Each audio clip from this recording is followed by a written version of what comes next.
From Carolla One Studios in Glendale, California, this is The Adam Carolla Show with Gina Grad on news and Bald Brian on sound effects, plus a gin taste test. And now, a man who's never referred to an employee as a team member, Adam Carolla. Yeah, get it on. Got to get it on. No choice but to get it on. Mandate. Get it on.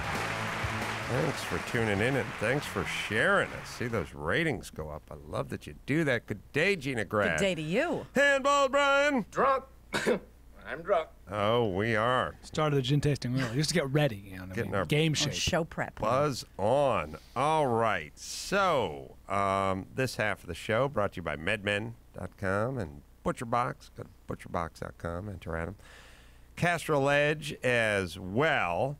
I started my day early. You look like you're going to a fancy brunch. Yeah, I went to... A sharp brunch. Yeah, a yacht club. Bespoke, like Bloody Marys. I had to get up early and do radio, a radio tour. There's a couple things going on in my life.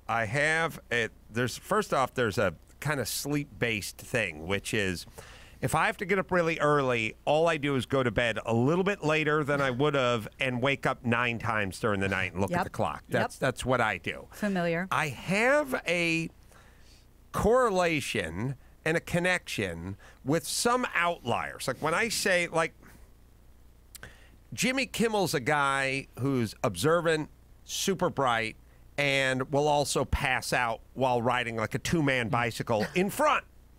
Very dangerous. He's steering and navigating. That's right.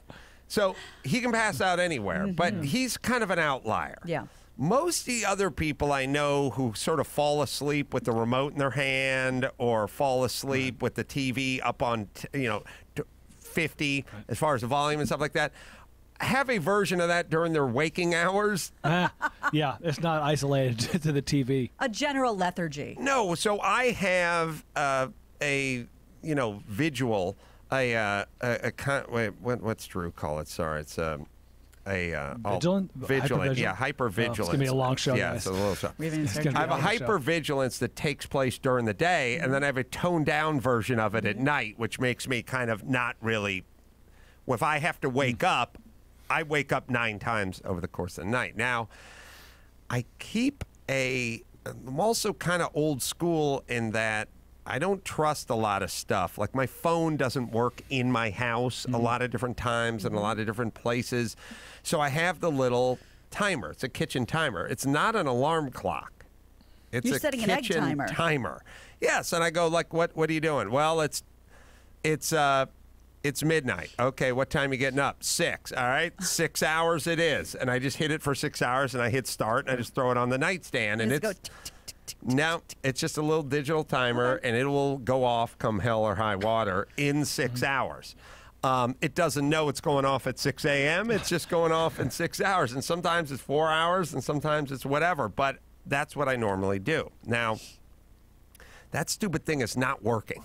It's working. It's lit up and everything, but it doesn't make a sound when it goes off. I changed the battery and everything else. So I got to use my phone. Now, my phone... I am, let's see, 1, 2, 3. I'm like 0 for 5 in phones working in my goddamn house. Yeah. They don't work in my house, and I don't have a hard line in my house either. Nobody because does. It's modern now. So my phone will work in my office. If I walk to the kitchen, it'll cut out. So when you're doing a radio tour and you want to get a cup of coffee, you can't get up and go. You can leave your phone in the office and run in there, but all the radio tours do is roll to the next station, roll the next station, roll the next station. So we chose Portland because... As you're yelling at the room. Yes, so I got up, went to bed late last night. I went to bed at midnight or whenever I always go to bed. And then I got up 9 times, and then eventually 9 times, and then eventually I got up at about 5:30, 5:35, And I had to get on the phone in about 10 or 15 minutes. I was going to be able to get to the kitchen and pour a cup of coffee. And then I had this moment, dark outside, rainy, cold. And I had this moment where, and it's cold. It's as we talked about, the first February, it's never got over 70 degrees the entire time, which doesn't sound like much from Minneapolis, but here it's a big deal. So I was in my bathrobe. I was in my slippers. And I looked out at the pool, and I went, well, I know I made this commitment to dive in the pool every morning, but I'm super cozy, and it's dark outside. And I don't want it. And it's rainy. Don't do it. And I can do this radio tour, and then when I'm done with the radio tour, then I can get in the pool. If there's time. But then I realized somewhere in the middle of the radio tour, or somewhere after about an hour and 20 minutes, I was actually supposed to go get in my car and continue the radio tour in my car while I drove to goddamn Bundy. Like, I'd rather spend time with Ted Bundy than actually driving to Bundy and Fox. It was Fox on the West LA. west side from La Cañada. That's a long drive. I don't even know how you would get there. I don't either, but it's an hour and 20 minutes or whatever. So I said to Matt, well, look, if I'm going to go do Good Morning Fox LA or whatever, keep the radio party going. I'll just get into my car. I've got 40. No, 45. You got time. I got an hour 45 to kill. Right. But and some print and everything else. But of course, I can't get from my office into my car without the phone. I won't make it. Right. So I have to work that in. But so I was like, all right. So what I'm going to do is I'm going to start this thing at 5:55. At 6:55, I'm going to make a run for my car.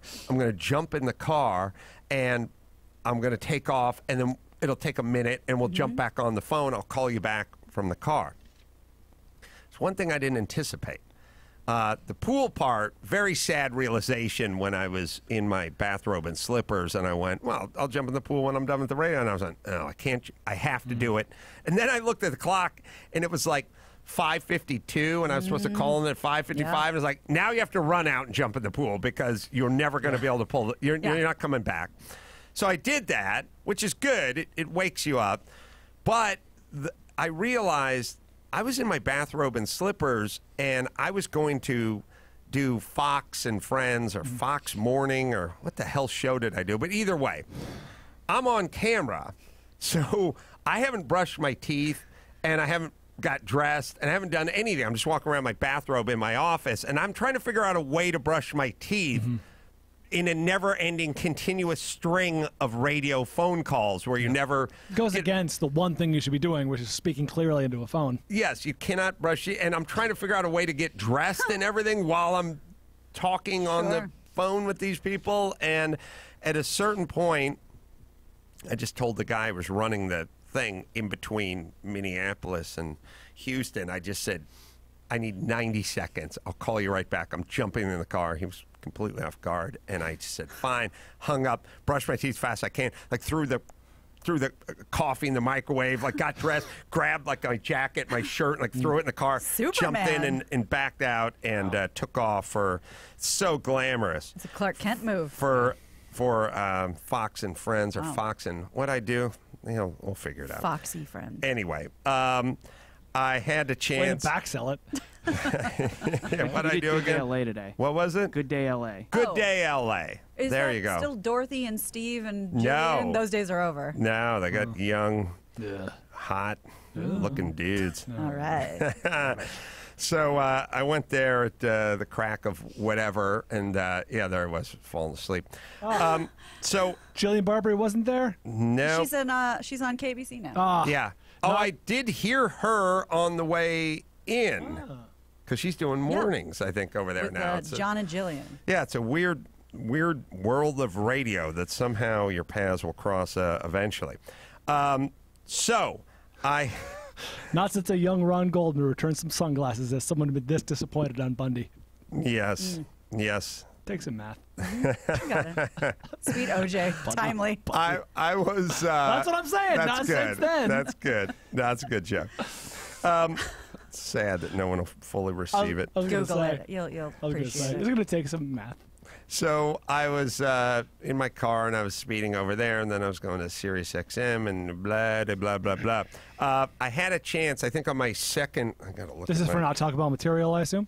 Oh, yeah. Promoting? Which is, I saw it on the charts the front page of iTunes. yeah, That's got awesome. up on the charts. It's Congratulations. like, Great thank very you. cool. It was like number 15 or something on comedies and 3 in documentaries, and it's like it's the only stand-up on the charts Yeah. of the comedy charts Sweet. there, so it's kind Very cool. of nice. So thank you guys, and go ahead and check it out there and leave a review, and or you can do it on Amazon and leave a review too.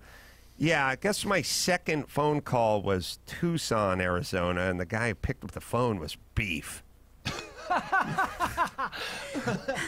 Perfect. And it's Perfect. like, Waking up hey, with beef. I was waiting for so much more. it's Beef. And I was like, Beef? Yeah, how's it going, man? And I was like, oh, yeah, Beef. And Beef is the guy. I had such a great exchange with Beef.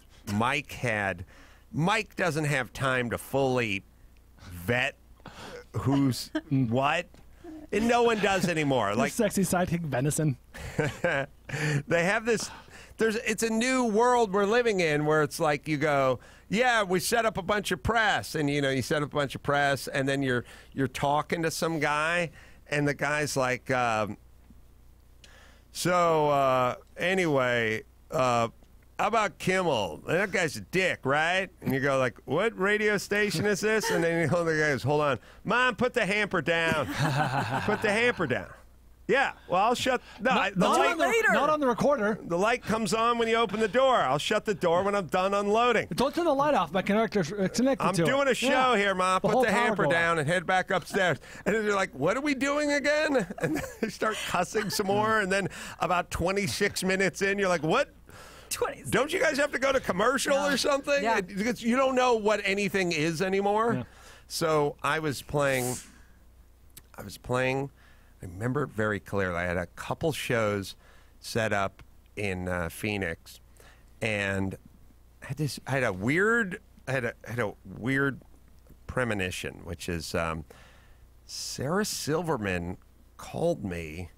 I was just sitting in my hotel. It was 2 weird stories. One was I was sitting in my hotel room, and Sarah Silverman called me, and he said, "Can you do Todd Glass's? We're doing a benefit for him. He had a heart attack or something." Oh, yeah. And A while ago. I said, yeah. And she said, do you know Todd Glass? And I went, not really. I know who he is, but we're not friends, but I'll do his benefit.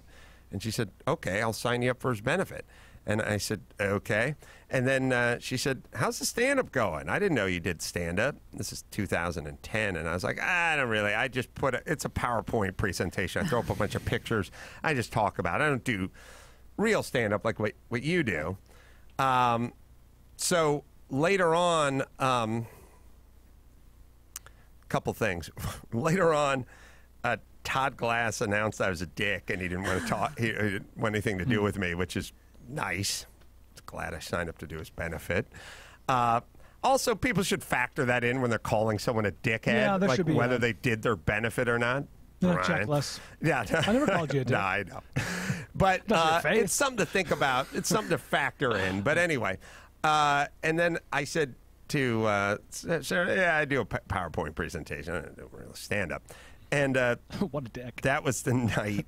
That was the night I went out there and I got to the theater and they're like, the projection, the bulb's out on the projector. Like you don't have anything, so just go up there and do 90 Tap minutes without it. And I was like, okay, it worked out fine. But Beef was going to bring me up on stage. So Mike has found Beef because Beef was like, he's a local radio DJ. So he's a popular local. No one can ever check. Yeah. It's like Well, let me talk to my contacts in Tucson. Well, I played when I was in high school. There was one guy who played hockey, and all we knew is he was the best hockey player in the must be land. great. And I'm sure if we went and talked to his teammates, they'd tell you how much he sucked. But all we knew is Jeff Katz played hockey, and he was the best. Doesn't get better. He owns his own skates. There's no way to vet it. There's no way to vet it. So he's like, this guy. So we're backstage, and there's Beef. Beef's got his shants on, and he's got like a T-shirt with He's got a T-shirt with like dice on it He or sure something. does. That's beef. And he's sitting there, He's dressed like a beef. and he's got his hat on backwards, and Shades on top. made me laugh because he's telling me about his sugar mama. He's telling me about his sugar mama, and I'm like, boy, that sounds pretty good about now because I'm on the road every other weekend out busting my hump. How's this? I said to him, how's that sugar mama work? And he goes, hey, man, works out great. They pay for everything. And I went, but what really? Like, what does it can we entail? get out of a sugar mama? And he does that move with his T-shirt where he puts his thumbs on the bottom of it and pulls it taut. And he goes, see this T-shirt? I'm like, yeah, she bought it for me. Well, Like, Enough said. 2 for $5 bin. that's probably between $14 and $21. Yeah. You're being very generous. And then he pointed at the shorts too, and it's like, she got me these whole too. And I'm like, ensemble. that's it? Does your old lady have a Costco card? Less than $40 worth of clothing? Like, I thought there was a car here, or put you up at a hotel or a condo or something. Like, no. Nah, it starts with the clothes, bro. He points at the backpack. You see that? Just to knock around shoes. So Play your cards right. all I remember is at the right at the end, I did like 4 shows in 2 days or whatever. Like in the last show, Beef's like, hey, man, can I do about 10 minutes before I bring you up? Oh, and I was like, please. yeah, you can, but 10 minutes is kind of longer than you think it is. And he's like, I got a good one. My dad's sick and he's in the audience tonight and blah, blah, blah. And I was like, okay, tell a few jokes. And he's like, all right. And me and Mike were like standing in the kitchen behind the door ready to go out, like whenever, and he's doing like 10 minutes.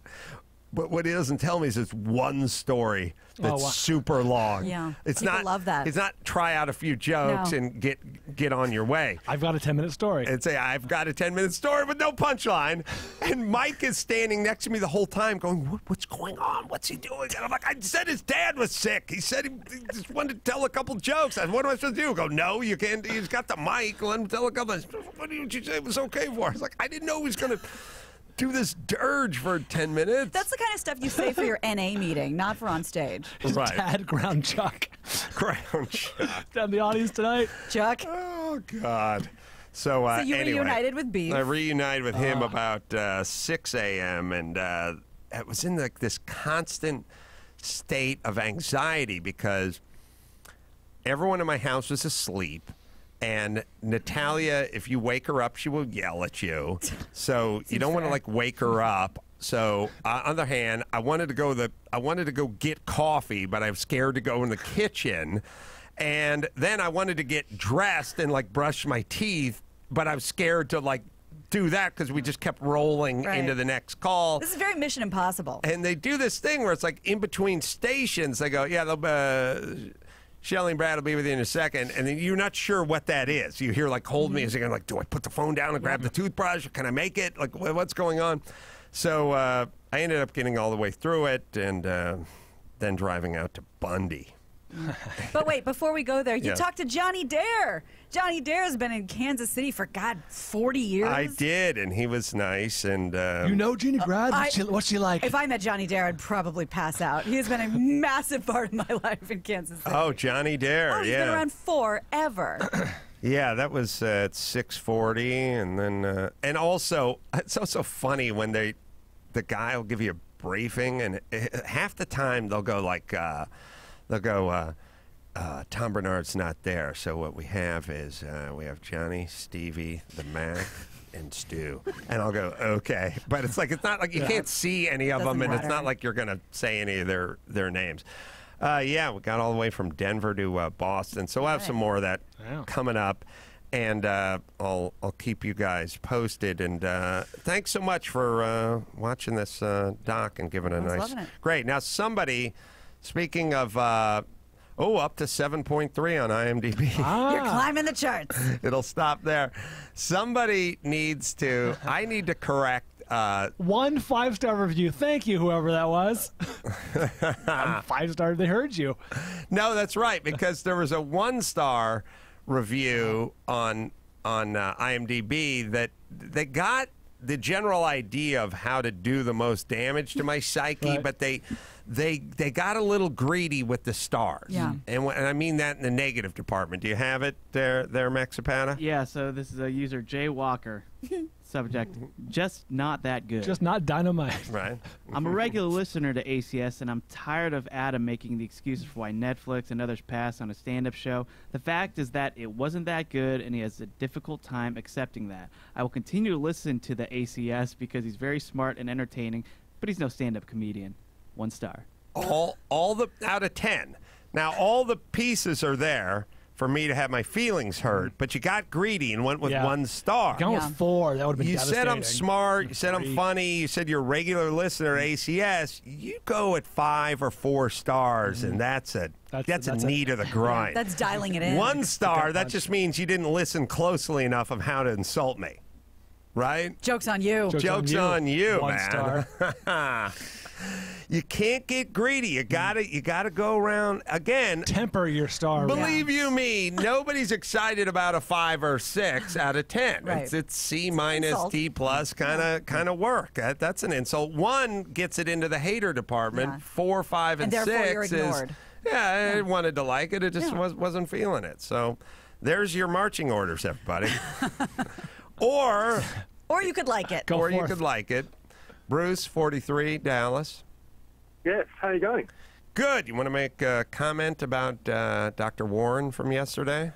Yeah, I was listening to it on my morning walk this morning, and I found it really interesting, and it got me thinking of what I saw on the weekend. I was at the local mall in Dallas here, and my wife and I were having a coffee watching a bunch of 14-year-old kids, boys, about 6 of them, Got that great daring Texas their twang. friend to go Yeah. into a Victoria's Secret by himself. Outback. Hey, slow daring. down, J.R. Ewing. Where are you from, Tex? Hiding the references today. I'm from Australia, but I live in Dallas. Oh. This is shocking. So you saw him daring the other boys, one boy, to go into the Victoria's Secret? Yeah, there was sort of six kids around, and they were all daring him to go in there for 30 seconds by himself. And there was no phones. They weren't taking photos. They were just boys being boys. And he went in there very shy and then took a quick photo while he's in there. And the rest of them thought it was the greatest thing, as did my wife and I, the greatest thing that had ever happened in their life. That boy's a their friend hero. went in. Came out with a sassy little nightie. We used to do a lot of that kind of stuff, and it's normal and healthy. It's Oh, yeah, exactly. yeah. I had a thought about young boys today as I was thinking about Easy, Michael. Jackson. Turn And the mics off, please. tell me if this makes sense to you, Bruce, or any young man on the staff. I'm listening. Pardon the pun. Young man. So I'm going to talk about junk. I noticed that, I've always been complaining like guys are going to the airport just wearing sweatpants and board shorts and stuff. They're getting on Southwest flights and nothing but sweatpants and trunks and stuff like that. And I thought, and I'd always thought it was a sort of decorum thing. But I realize now it's a boner thing. Guys used to get wood all the time. That was a thing. And then they're doing all these studies now where it's like, oh, the sperm count is going down in men, and testosterone is libido. going down in men, and decreased libido. And every commercial you see is like for Cialis or Blue Chew or something like that. Hey, man, let's get a little blood flowing down there. Back in the day when you were 19 or you were 26 or you were 15, you didn't leave the house without your No. boner. Yeah. You dressed Keys, phone, accordingly. You wore sweatpants at your own peril. Yes, you didn't go to school No, in no, no, sweatpants. no, no, They'd be no, like, no. I'm wearing 3 pairs of Wranglers. 'Cause, Did you? no, it's like it's serious. Like Lori Kovacs is in my science class, and I got to wear 3 pairs of Wranglers because I'm going to get a boner. Did you have, like me, did you have non-sexual situations where you would always get a boner? Like whenever a plane landed in my 20s, a boner. Yeah, Like when you saw it crest in the sky?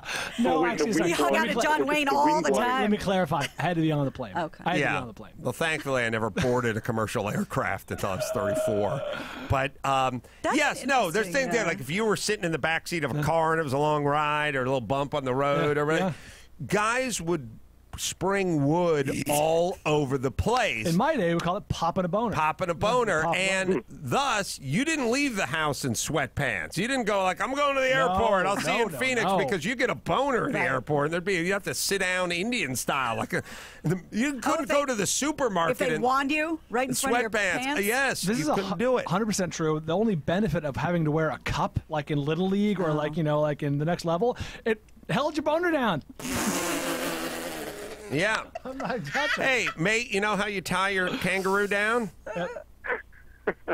He knows that song, right? You have to know that song, right? Does everyone know that song? Of course. Time to kangaroo down. Yeah, well, he'd national anthem. He'd tie his boner down with a cup. Wow. So He just covered his heart with his hand. my new theory, that's him. young Brian with a boner. Why do you think it's a waste-up shot? My theory is guys used to pop wood all the time. Strong They pop theory. boners, and it was like you factored in your apparel. You never went to high school in sweatpants. No. You went in jeans because of the boner-killing properties of the denim. So now the testosterone is down, the estrogen is up, the sperm count is down, and dudes are walking around free as a bird in their sweatpants or in their gym trunks or whatever it is, but in a boner-free, a boner-threatening free society. Yeah. Untethered. Wow. And you'd think... I think up to the age of 30, there's no way I could have gone into a Victoria's Secret without giggling. Yeah, the staff loves that, by the way. Speaking of the... Yeah. Thanks, Bruce. So, hey, also, I went to the Dallas show last week. Oh, you went to the Not movie. Taco Bell material. Oh, cool. Yeah. I just wanted to tell you the thing that I liked the most was, as far as the audience, the massive age range of people that were there. Sort of teenagers with their parents through to elderly people. There was a whole range of ages of people there, which I thought was really encouraging. Not a boner amongst them. Oh, there was a few. Yeah, there was a few. I might have been, actually. Well, thanks for watching, Bruce. I appreciate it. All right. Thank you, Take care, man. guys. Say hi to the wife. And, yeah, what do you think of my boner proposition? It's not. It makes sense because you dressed accordingly. You know what I Yeah. mean? Back in those days, the regular big flappy boxers were in, not boxer briefs, but boxers. That Yeah. seems hazardous. Well, hazardous with sweatpants. Yeah. Sure. And thus, as you get older, the sort of random boners are not Few as and far abundant as they were. But it used to be a pretty big part of your life, and it was something you had to deal with. And I think guys, I don't know, if there was some sort of Teenage boys, email, call us. Yeah, come Just by, come to the swing studio. by. Just swing by the studio. Parents, And let drop us them know. off. We'll have a quick sleepover. So Better yet, don't tell your parents. What I'm saying is if you took your average 19-year-old or 15-year-old male or 23-year-old male, and you did some sort of boner count, just sort of random boner count, not sexual situation, just about Physiological. your day, Yeah. boner count. Maybe it's something. Maybe it's the ozone thinning out. Maybe it's all the nitrates in the food. Maybe it's the GMOs or something. But whatever it is, that boner count is down significantly, and we are dressing accordingly. It's probably good news for most furniture because from what I hear, you guys really attacked a lot of sofas and How ottomans. dare you? They had it coming. Yeah. They shouldn't have dressed with those little slinky dust Doilies. ruffles. That's right. Those lacy frills She's on the begging edge. for it. I put the love in Lovesy. I don't know, Max, about if there's any way that can be figured out. But I do hear about Google teenage erections. no, but I Take your do safe search off. I do hear about sperm count being down, and and testosterone, and like all that manly, Yeah. all boner related counts are down. And guys aren't like wanting sex or getting married. Or like there's a whole bunch of like the new guys are just watching some porn on their phone and going to bed. Like The most obvious, to me, correlation is the lack of physical activity amongst young people, kids. Like remember the NFL did their whole Play 60 thing, and the president of their physical fitness Sure. council because kids just weren't going outside and running around, which is just an absurd thing to Begging kids to yeah, play. please just get out of the house and run around for an hour. Just please for an hour. I have to imagine there's a correlation between the physical activity, lack thereof. wrestling with a boner. Yeah, no, I agree with that. And there's they say, or Drew would always say that, like, you get your testosterone goes up when you get in a position of power, and I imagine it would go up if you had like physical contact and stuff like that. And also, we've learned we've lost our ability to hunt, to physically go out and go hunt and get food. I wonder if guys are looking at porn on their phone all day kind of lose the ability to hunt. To hump. Right. Like just Humper go out. gatherer. Yeah. Humper gatherer, yeah. Was it just boner central with you and Ray in the Greco-Roman wrestling all day? They couldn't get within 4 inches of each other. How dare you? By the way, that would be 2 and 2, so it would be 8 inches, smart ass. Studies show sperm counts in U.S., Europe, Australia, and New Zealand have fallen more than 50% over the past 4 decades. We're 50. producing half the sperm our grandfather did. And Get those phones out of your pockets. And the amount of kids just doesn't seem to go away. Yeah. Kids. I think there's something in my boner apparel Yeah. thing going on here, because I feel strongly about this. All right, let me tell you about MedMen. 2019 just started, and yet history's already been made. The new normal is here. Have you seen it? Finally. The moment when a product that once drove good people in the black markets has been revealed as one that is now creating a global market. Inspired symbol of counterculture is now, at long last, just culture. The new normal has arrived to your city, to your neighborhood, or inside your living room. And there is a video that I guess you guys have seen by now that's directed by a very famous director, but I don't think we can reveal his name yet. It's brought to life in a short film if you'd like to check it out. It's 2 minutes long. The new normal. Worth it. Worth it, It's yeah. a great video. It's about the most you can watch in 2 minutes in terms of what's going on. New normal seeks to leave behind 80 years of unjust prohibition in favor of a safer, happier world. So check it out. You can watch it at medmen.com, medmen.com, and tell me if you're not blown away by this video. Yes, Brian? I was going to hit you with a dilemma that I'm having, and it involves us both. We are victims of this new world order. California passed a new law. You probably heard about this. People have been tweeting us about it, but I experienced it because I got my new car, my new lease on January 3rd. What'd you get? The 2019 X3. The white BMW, the SUV. Okay.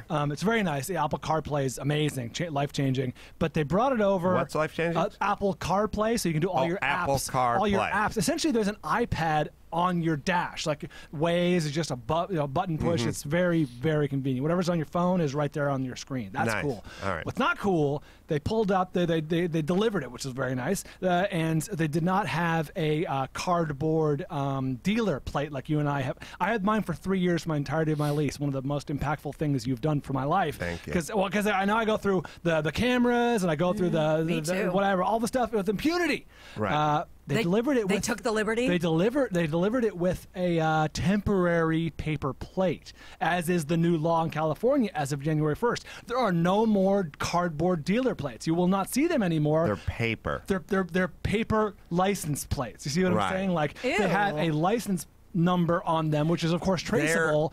And the thing is, you're only allowed to have them for 3 months. So as of March 1st, anyone with you still have the paper dealer plate, that's just a red flag. Hey, my car does not have the license plate it's supposed to have, because after 3 months, you're supposed to get rid of the dealer cardboard plate that you just gave me, trade in for your real plate. So what do? I fell in love. I was drunk with power with the cardboard plate. You know what I mean? Going through camera lights and all that stuff without even thinking about it.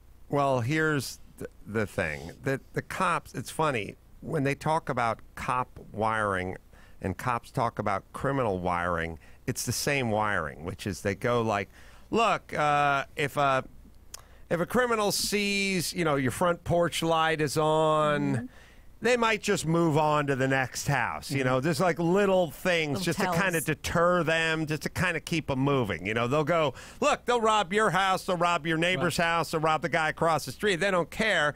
You got some good outdoor lighting up front. That might be enough just to have them keep walking to the dark house over there. So it's not like you've got gold bullion in your house and they're going to do the Italian job. It's more like, that guy's got a dog and that guy doesn't have a dog. So I'll just sort of path of least resistance, right? Okay. Well, cops are the same way with your license plate or whatever. When you have the temporary plate on before the law, Right. they go, I'm going to pull that guy over. I'm going to have to run some stuff or Right, check right, his right. VIN number on the dash or whatever. It's, Yeah. it's an extra step and an extra hassle. I don't want to deal with it. I'll just pull over the soccer mom with the license plate that is fixed license plate.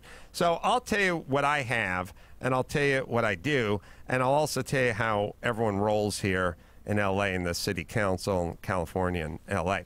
It's funny. I just took some pictures.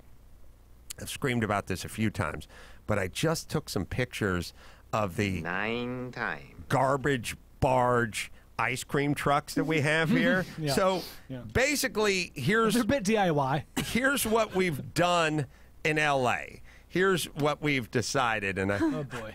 I mean, now look, when you're looking at a picture of a truck and it doesn't look roadworthy and they're serving kids food from the truck. Now, we live in a place that has decided to really crack down on folks with cardboard plates on the cars that they pay for, on the cars that they pay taxes on the cars that they pay full freight for, and DMV and all the licensing and all the extras and all the surcharges and all the everything. We have no real thoughts about guys who drive 70s vans with stickers on them that they made themselves, who sell food to our kids, which they bought we know not where, because it's not regulated or licensed in any way, shape, or form. These guys drive all over the goddamn city. They pull in front of the parks. They just park their... First things first, the vehicle itself is not roadworthy, so it could easily just lock up a brake and Yep. T-bone you. Secondly, you're selling food to kids, say and my- it's completely unregulated. Minus the stickers on this van we're looking at, would you ever let your kids go near the van? But for No. some reason, the faded stickers make this a very dilapidated looking van. Oh, Yeah. kid, go ahead. Here's $5. Knock yourself out, Johnny. There is a freezer full of bodies in that van. Yeah. This The old city... faded sticker. Someone make this palatable to parents. This city has many thoughts on you and not having a front license plate or driving with, God forbid, Gary with a limousine tint in the back windows, or not having a temporary plate when it's expired or whatever. Many, many thoughts involving that. Zero thoughts about rogue vans with illegals selling frozen, SARS-covered Chinese knockoff bomb pops to your 4-year-old. No thoughts. They have no thoughts. That's neither here nor there. You driving around with a cardboard plate, now that's an It's a issue. problem. Yeah. We got to correct Okay. this. Now, so what are we to gather from this mindset? We have one of two things. They've deemed this not a problem, and they've deemed you driving around with cardboard plates a major safety issue, or, this is just a guess, they don't give a fuck about the empty bags that are selling your kids unregulated food because there's no money that they can get from that. Are also a little bit scared about enforcing those kinds of laws because that means you're kind of stepping on little brown people, and we don't want to. It's bad optics. Yeah. So leave that guy alone and go after you with your thing. My thing with Tons of white skin. LA City Ed. is fuck you very much. If you're going to do this, fuck you. If this is your plan, if your plan is to let people just sell ghetto dogs on the Staples Center grounds, then you are lawless. Because selling ghetto dogs on the Staples Center grounds and driving around vans from the early 70s filled with bootleg bomb pops and treats and whatnot Frozen toast. is way, way, way above in a normal society, in a society that says, hey, we have regulations for the safety of the people who live in this community. If that's your plan, then the cardboard paper plate is 150 spots below this. Right now, cardboard paper plates at the top of the pyramid, and this isn't on the pyramid at all. So my thing is, fuck you. I leave the metal plate. I got a Galpin Ford metal Jag plate that I put on mine. Everyone should do all theirs. Now, it's true, I have not F you money, I have F me money. If I ever get pulled over with it, and I don't because it's a hassle. They got to figure it out. It's like a metal plate. I'm just gonna go fuck you. I'm not doing it. Like I'll do the same thing I did with the post office. I just told them you got to bring the mail and push it through the slot in the gate, and they're like, we're putting it in the mailbox, and I'm like, all right, well then keep it. They went, what? I went, keep it. I don't want it. I'm not putting a mailbox on the street. And they did it. So my thing is, like, I pay a lot in taxes, and I don't feel like I'm getting much bang for my buck, and I'm just going to fight the law. So, and if everyone stood up, if all the taxpayers just rose up, there's nothing they could do about it. So, Brian, I think we got to get you one of those metal plates. But that's the red flag that I don't want. I don't want the beacon that says, like, this is more than 3 months out of date. Like, that's just, come on. You don't want, well, wait a minute. You can't have the regular plate because that's no good. You don't want the one that's issued. Right. You don't want the paper expiring plate with the one from the dealer. From the dealer. I don't want that.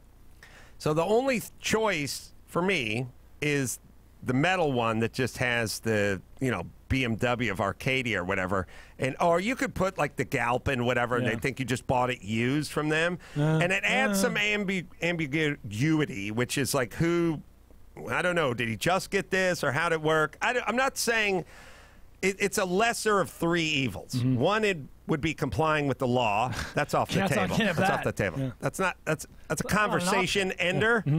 The other is put the paper version of the law on your vehicle. That's no good. And then the other is what I'm doing. You got to find a way to procure some of those from a dealership that you did not purchase from. I'm for sale, dealerships. Send me your metal license plates. I would like that. All right. Did you see Gary's car? What happened to Gary's car? You didn't see it? Is that a piano tuning sticker? No, it's the Tesla. The Tesla 3. Oh. We were sitting in it yesterday. He got rid of the BMW? Yeah, right? I'm not. He still has a BMW. Oh, he's gonna. Ooh, fancy. He's gonna get rid of it. Oh, it's awesome. Really? Yes. Yeah, is it here? Family car. Is he here? I don't know if Oh, it's very cool. I didn't see it. No, I'm going to put you in a bad mood in a second. I know you're excited about the Tesla. It was pretty awesome. Gary's not here. I'm going to ruin you when I'm done talking about Butcher Box. I've heard that before. You're going to be slayed. Oh, no. Yes. Be prepared. Is it Subaru related? No, not Subaru or Dolly Parton. Dolly Parton died in a Subaru accident. I would off myself. Her airbags didn't go on. Oh, that's good. No, I'm going to depress you. Great. But first. Where's the gin? We got to try the gin, yeah. First, I'm going to tell you about Butcher Box. They deliver healthy, 100% grass-fed and finished beef, free-range organic chicken, heritage breed pork directly to your door on a monthly basis. They got a new protein, wild Alaskan sockeye salmon, sustainably harvested from Bristol Bay, Alaska. The color tells you it's fresh, not factory farmed. All products are humanely raised, never given antibiotics or hormones. The taste is unbelievable. Free shipping anywhere in the U.S. except for Alaska and Hawaii. No commitment. Cancel easily anytime. This stuff is just the best. And they got a special offer. New subscribers get $20 off plus 2 pounds of free ground beef. Just had it last night. So good. 2 pounds of free ground beef for life. So as long as you subscribe, you get 2 pounds of free ground beef. ButcherBox.com. Enter the code Adam. The stuff is the best. We're all on the Vinny diet. This is part of it. ButcherBox.com. Enter Adam at checkout. Get the deal. Gina, prepare to be devastated. Okay. Name my new podcast. Just kidding. So I'm listening to radio. I've been driving around and in my car and doing Conway's show and blah, blah, blah, and listening to, on the AM radio dial and just a little more than I normally am. Just I'm doing a bunch of radio and talking and all that kind of stuff. And I get in my car the other day and they're talking about in the news and it was raining and everything, and they had to euthanize another horse at Santa Anita. And, Brian, how many horses do you think have been euthanized? And obviously it's a little bit loaded because I'm asking. Yeah. So pretend I'm not asking. But how many horses have been, if it just, let's say, there wasn't this element where it's like, well, he's asking, so must be an alarming number. Since they started the winter season, in like December. Oh, It's been 3 months. December 26th. The end of December. Yeah. It's literally been 2.5 months. My first instinct was very, very few because it's a big investment, and just the few races that I watched, Kentucky Derby and whatever, it happens so rarely. I'd imagine it has to happen pretty rarely. But if you're asking for an alarming number, No. my guess is rarely. But then it was like, oh, okay, then it must be. But I'm trying to not yeah. factor that part in. Okay, then my first guess would be 2, 3. 21. Yeah. That's insane. 21! I've had to kill 21 horses at the track in 2.5 months. Yeah, that's 10 a month. Yeah, right. Barely over 2. Yeah, 2 months. Yeah. It's crazy. That's insane. Yeah, I don't even like animals. I'm outraged. The investment part was crazy to me. Those are huge investments. They're closing until they get this figured out. I heard this on John and Ken yesterday because I do listen to a lot of local radio. Is this a above average amount for a racetrack? Oh, by far. Okay. It's like PETA's getting involved and you think, oh, PETA. No. This is an insane number of animals dying. So out good. of any context of any situation, this doesn't make any sense. Good. At least my they're logic testing was the sound. soil. Yeah, they're checking wow. on the weather. This is a number unheard of in history. That's pretty wild. I am devastated. But Dolly's Wow. okay, right? Now, some people horse. Some people are blaming a single jockey that was on each horse, Chubbs Arbuckle. It turns out Husky, by any standards, should not be... Let alone jockey standards. Many trackside officials said that man is morbidly obese and has no business, but yet he continues to work. No. I don't know. It's sad. It's crazy, horrible. right? And do you think we're going to find out that somebody's poisoning the horses? Well, how are they dying? Are they like breaking legs and being killed? Yes. It must be an environmental thing, right? Well, they're checking. That's Rain what they're checking the soil. They think it might be weather related, but Well, it's who been knows? raining a lot, but you see the Kentucky mudders. Derby and all these things running in the slosh and the mud all the time. Like, it can't help, but it's not one of these things where they cancel it. You know, like they would cancel it if it was just a one-to-one kind of, oh, it's raining, too dangerous, we This can't is play. Santa Anita, right? Mm-hmm. Yeah. So a lot have died while racing on the dirt track, while training on the dirt track, and a lot have died on the turf track as well. They're saying the COO of Santa Anita Racetrack says rain is a factor, although experts are telling him otherwise. Is there a chemical in the soil? Is there a chemical in the, like, you know, when they come and treat plants or whatever? Is there? I was gonna That's what I'm say. saying, poisoning them through their No, hooves. they got to break something. Where is Santa Anita? I've It's never not been far from here. Around Like- past Pasadena, Okay. Arcadia, I whatever. don't know if the fires or something had something to do with No. Well, first off, messing up the soil. things just happen in bunches. Mm-hmm. There's an element of, you flip a coin, it'll be 50% heads, 50% tails, but it won't toggle back and forth. You might get a run of 7 tails or something. Like, sometimes weird stuff just happens in bunches. This is a lot. That's very weird. This is a lot, and I'm assuming it's weather sort of related, Yeah. but they run in bad weather all the time. I don't think it's anything seeping in or anything in the Yeah. sky or anything. It's just crazy. But 21 horses. The simplest, cynical solution is that the track went to some cheaper dirt or some cheaper soil Yeah, I around the don't New Year. think they've. Well, they would know if they did that. I Of don't course they think would. they They wouldn't did. admit it. Well, I think that's just there. I don't. Everyone who's been studying it are baffled, and the spokesman for the track says that he believes the injuries are multifaceted. So Let me write that down. Multifaceted. All right. So anyway, That's if you would ask me horrible. the history of the track, if the track opened in 1957, I'd go 12 horses Yeah, have been put 'cause- down, like Yeah. 21 in 'Cause 2 months. When they put one down at one of those big races, Kentucky Derby or whatever, or Churchill Downs, you're like, oh, that's really rare. That's once every few years. And they bring out the little Gap dressing room paper screen, and you hear a loud noise, and it's pretty sad. Yeah. All right. So Have you ever seen that at the track? no, but It's a bummer. yeah, but you look up into the stands and it's pretty sad too. Like a young A lot Adam of Carolla's deadbeat watching, dads, and he got a you know, boner. smoking, chain smoking. Conway calls them the mustard crowd. Oh, the mustard He always- crowd. I never sit up front. I always go down with the mustard crowd. I love it. Yeah. All right, let's see. Indianapolis, the Not Taco Bell screening over there, needs 36 more tickets, and the deadline is coming up this week. next week. How do we say that? Next week? Yeah, I believe it's the 17th. Oh, okay. It's that far. Oh, hop on that, though, people. All right. Let's see. We got our gin test. Oh, I have eaten nothing. Gina, you would be proud. I can't wait. I went to Sirius XM, and they had the basket, the snack basket out there. Can't resist the snack basket. And you guys know, not you, Dawson, you eat whatever you want all the time, but everyone else, you know that feeling when you get up too early, you're vulnerable. Mm-hmm. You're out of sorts. Feeling vulnerable. And I was sitting there at the snack basket, and it was like, it was 10:30, but I'd been up since 5:15. Yeah, you're out of sorts. Eating a bite, out of sorts, stressed out. And I'm staring at the snack basket, and it's got all the hard-dried pretzels and stuff. Like, that's an easy pass. Yeah, that's an easy cares. pass. But they had this one. They had the nut protein bar, like the one that looks like you took Big Duke and rolled it in nuts. You know what I mean? But but this is high protein, and it's all bound together with some sort of caramelly thing. But on the outside, it's all nuts. Yeah, it's all nuts. Payday bar. It's a protein bar. It's Sure a protein is. nut bar, and I'm just Yeah, it staring is. at that, like staring at it, like.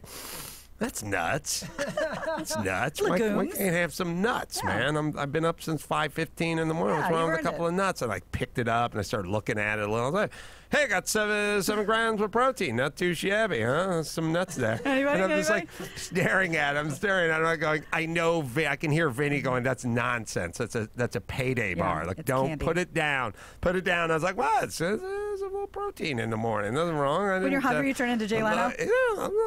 Hey, bananas back in the shed. Yeah, put a bra on there for you. And I'm like, yeah, the candy bar. And I'm just going holding it and looking at it, and I'm going, now you know this is not a health food bar. Slow clap. It's got a lot of nut. Yep. Now look, it's better than the s'mores bar But don't go from down that road. Carnation, but it's not. Come Yep. on. And I'm Yep. like staring at it, I'm holding it, I'm looking down, I'm like, put it down, walk away. Good for you. Yeah. I'm quelling. That's great. I walked away. All right, Give me the power rankings of nuts. What is that bar? What is that It's thing? like a payday, right? But I mean, essentially, A it's- breakfast payday. Well, but they're selling it like Is it a Is protein. it a kind bar? Because kind bar does a lot of the coated nuts. Nah, But they're not as it's chocolatey, I feel like. clear. Well, there- and- as Kind one who bar's said, chocolate. many kind bars. There are chocolate varieties. God, they're so good. Not a protein bar. can't be good. That's the But it problem. tastes The Nature I Valley know. protein bar. Does Maybe that it sound was. familiar? Yeah, maybe it was. Anyway, Good for you. let me tell you about Castrol Edge, and then we'll do our. Those are delicious. We're looking at it right now. No, it wasn't that Throw one. out It was the in a kind bar. It was in a clear one. Castrol Edge, stronger under pressure. Pressure, I should say. Stronger under pressure. Engines can lose up to 10% performance due to friction.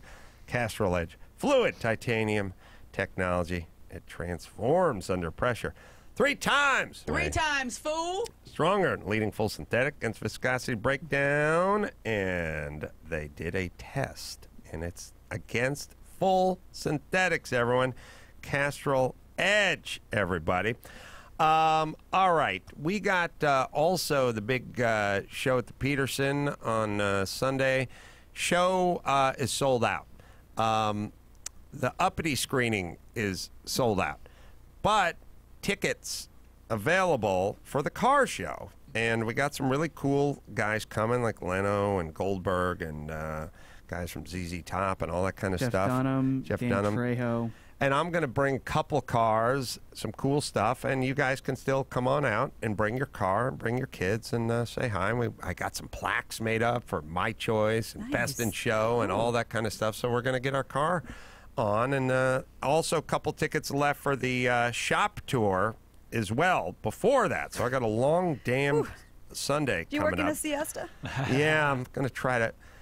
The biggest challenge is not having too many beers before the actual 8 o'clock show because I'm starting at the shop at 9 a.m. Heavy lifting, Gina. Yeah. That's Heavy right. lifting. We got Wow, this. you got Kimmel up on stage. He'll pick up the slack.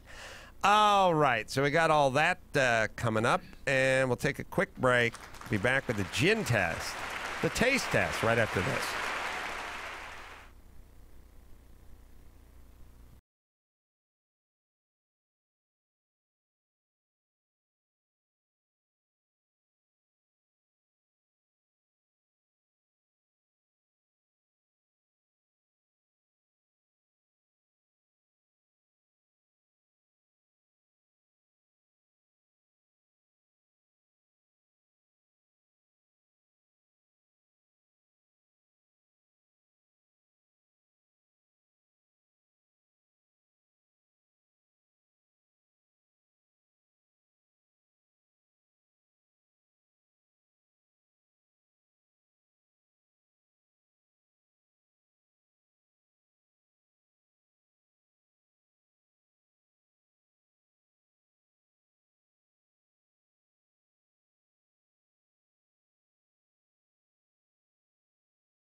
And now, another actual 5-star iTunes review of the podcast, read by Adam's buddy, Oswaldo. Good stuff, man. You said it, pal. Go to iTunes, rate and review the podcast, and maybe Ozzy will butcher your review too. Now, back to the Adam Carolla Show. All right, we've done this in the past. We've never done it with gin. It's the sort of thing where everyone thinks they can tell, but I don't know if they can. And boy, I'm pretty far away from gin. The vodka one tripped us up, remember? Yeah. We Right. ended up liking Smirnoff the best. I think we've done it Yes. with that and the real crowd cheeser from Trader Joe's so far. We did beer. Oh, yeah, We did that's right. Coors Light, Bud Light, and Miller Light. Yeah, I don't drink gin. Brian, you're a huge gin drinker. Adam? I will do a gin martini on occasion just to kind of mix it up. I think I like vodka, and I think I probably like rye and things of that nature better than gin. But gin's its own thing, and I don't know. I kind of have it like tequila. Like it adds a lot of flavor when you do it right, especially like a gin and tonic stuff like that. So we have Lee Katrincic. Katrincic. Am I saying that right? Katrincic. What line is he on? 3? Lee? Yeah, it's great to speak to you guys. Is it? Yeah, can you hear me? Katrincic? Yep. And you're a head distiller and co-founder of Durham Distillery, and you're calling from North Carolina. Okay. You guys make gin. Yeah, we're basically a gin-focused distillery here, yes. USA So I'm trying to get you Today. guys- Well, Yep. sorry. USA Today ranked you #1 craft gin distillery in the U.S., so you would know. That's correct, yeah. So that was really big for us. So it's been pretty cool. Gin is on making a strong comeback, right? Feels like it. Yeah, definitely. There's definitely a gin renaissance. You know, almost like the bourbon craze too. That's probably #1. But gin, I think, is close behind that. I actually have a couple of bottles of your gin, Lee. I have the Navy. I have the Navy. It's Conniption gin. Am I getting that right? That's correct. Excuse me, clear my throat. I have the Navy Strength and I have the American Dry. How many different varietals do you make? Yeah, those are only 2 right now. Okay.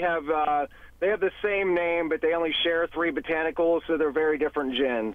I can tell you my very early experience with gin is I was working at the Flask liquor store with Chuck and Marty. Super Jewish Chuck and Marty, they'd always say when I left, take a cold soda. And I thought, do you know what made that Jewish? The cold part. Yeah. Because you had a whole section. Yeah. Of course I was going to Yeah. take a cold soda. Take a cold soda. Take a cold soda. It's cold is what made that Jewish. Sure. So take a Chuck and Marty, take a cold soda.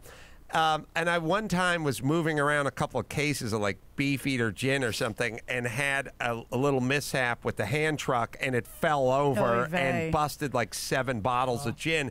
And it just smelled like someone took carpet cleaner and just spread it out all over the floor. Like it smelled so medicinal.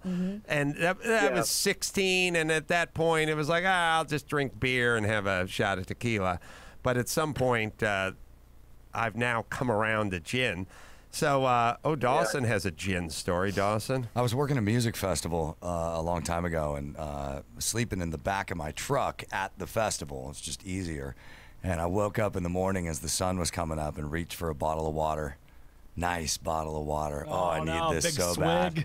Took several big swigs of it. It was a bottle of gin in an Arrowhead bottle. And I really haven't had gin since. And you said this water's delicious. Well, Enough for your life. we can, I think we can probably get you back. Not that you need another vice, Dawson, but maybe we can get you back on gin. Now, we have a $10 gin, Gordon's.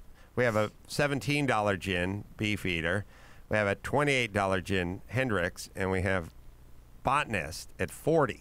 That's $7.50. Which is milliliter. that's the one. It's 750 milliliters, and that's Brian's favorite that he mentioned last time. It's Botanist. Botanist. Okay. Or is it? Or is it? Or is it? I'm All right, gonna we're- look foolish. We're labeled A, B, C, D. So you say the proper way, Lee, to sample something is how? Yeah, so I don't know if Chris chilled the bottles. I recommended that for this tasting. They were chilled. Or the product. Yes, They're he did. chilled, okay. Yeah, sometimes, gin is not a sipping spirit, so I felt like, chilling them down a little bit there, making them a little more palatable for you for this type of tasting. But what I recommend is just taking a sip. You could try to do the suction thing like a wine, but the first sip, don't make any judgment on that. Take a second sip, because that first sip is going to kind of get your palate ready to taste, a higher proof spirit. Gina made us sound like she was punched in the gut. She went literally, ooh. It really gets you where you live. Yeah. Thank God I didn't eat that breakfast bar. I literally was sleep deprived, woke up, and have only had coffee today. So I am Get an ulcer. I am ripe for the picking here when it comes to catching a gin buzz. All right. Yeah. All right. So do you guys have thoughts like what do you think of gin A? Hold on, I haven't gotten through them yet. Okay. I've gone through all four so far. I've taken multiple sips of both, back and forth, and this must be psychosomatic, but for me, I like them in order of A, B, C, and D. No way! Really? I am feeling very differently. Hold on a second. I think I like A too. This has to be because they were presented to me that way. My mind's doing tricks on me. I don't know the difference between...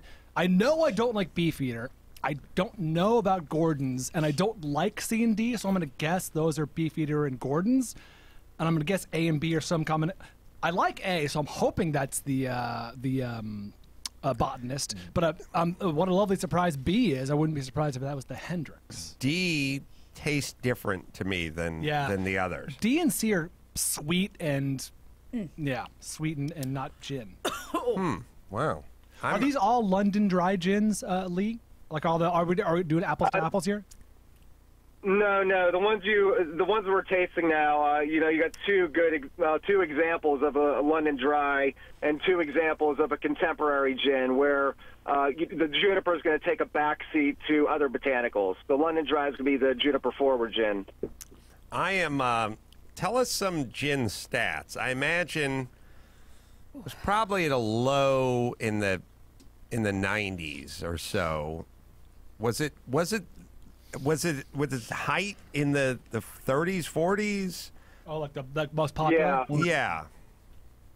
Yeah, I think definitely during the Prohibition era, gin really found its groove, and then even up through the World War II, I think the gin martini was like a symbol of American power.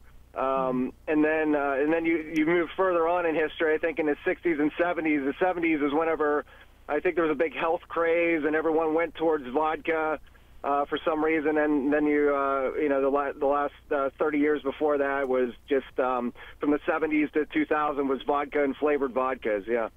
Well, it's just good science. We're like, I don't want the calories, so I'm getting clear alcohol. That stuff is brown, so that's got to be fattening. That was the thing with hangovers. The dark liquor will give you more of a hangover. Yep. We were right. In this notion of like mixing. Make a liter of gin and I'm good. Right. Sorry, you were saying. Yeah. No, I used to talk to Drew about it all the time, where people are like, you can't mix. You start with beer. You got to stay with beer. If you switch over. I can't tell you how many Loveline calls I'd get where it's like, I think I was roofied. And it's like, what happened? Well, we started doing keg stands about noon. Then we moved into tequila shots. Then we moved into Jaeger shots. And then for dinner, we had Jell-O shots. And then around 11, I got up and the room was spinning around. I lost some It's time. like, I think somebody put something. It's like, you drank for 19 hours. And it's true, you could have been roofied and drank for 19 hours, but how would you know it? That's enough. At that point, the roof might have helped. Right. I have some thoughts. Please. I wanna hear that. As a newbie, what are your thoughts? As someone who's really not a big drinker and really not a big gin drinker, I imagine mine will be very different from Brian's, probably different from Adam's. Right. I'm guessing the juniper forward one is D, because just by smell, it has a sort of a fruitier, more interesting smell to me, which I really liked. So I'm actually going to say that's my favorite, just because it was a little bit different and not quite as aggressive. Next, I liked A. It had a little bit of a smoothness and something that seemed like someone who's not a big gin drinker could get down. B and C were aggressive and painful and a hate crime against my esophagus. And so I'm going to say DABC. In terms of like price and quality. Well, in terms of my enjoyment. Oh, okay, all right. Yeah, I really don't know in terms of price, but those are the way in which I would drink them. Yeah, B's a deal breaker to me. That was my number one. No, I It just is had another hit painful. off it. I didn't like it. I liked A, and I was sort of with Brian with the A. I'm with Gina and the A and the D. I cannot. B is by the awesome. way, I'm wrong about everything in this realm. So it all sort of tastes the same to me, and for that reason, I don't stand by my A, D, C, B.